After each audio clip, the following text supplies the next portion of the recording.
বর্ণাঢ্য শোভাযাত্রার মধ্য দিয়ে স্বামী বিবেকানন্দের জন্মজয়ন্তী পালন। বর্ণাঢ্য শোভাযাত্রার মধ্য দিয়ে বিবেকানন্দ জন্মজয়ন্তী দিবস পালিত হলো বসিরহাট বিবেকানন্দ মোড়ে।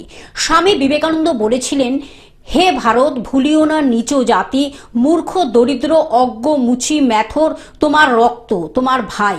সেই নীতি আদর্শ মেনে সোমবার 12ই জানুয়ারি বিবেকানন্দের 164তম জন্মবার্ষিকীতে সমস্ত রাজনৈতিক ধর্মীয় বিভেদ অংশ নেন সকলেই। উপস্থিত ছিলেন টাকে রামকৃষ্ণ মিশনের বিমুক্তানন্দা নন্দজি মহারাজ, স্বামী বিবেকানন্দের মূর্তি সংরক্ষণ কমিটির সভাপতি তথা বসিরহাট পুরসভার 4 নং ওয়ার্ডের কাউন্সিলর অসিত মজুমদার। তিনি এই মূর্তি বসানোর উদ্যোক্তা।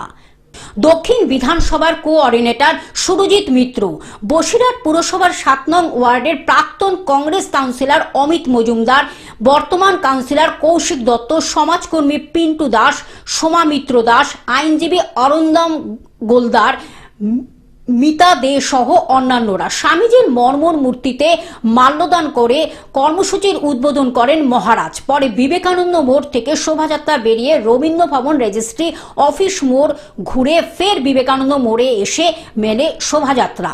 এই দিনটি এ রাজ্যের বিবেক জয়ন্তী হিসাবে পালন করা হয়। প্রায় শতাধিক শিশুকে খাতা ও পেন দেওয়া হয়। হুগলি থেকে রাজকুমার প্রসাদের রিপোর্ট, গ্লোব নিউজ।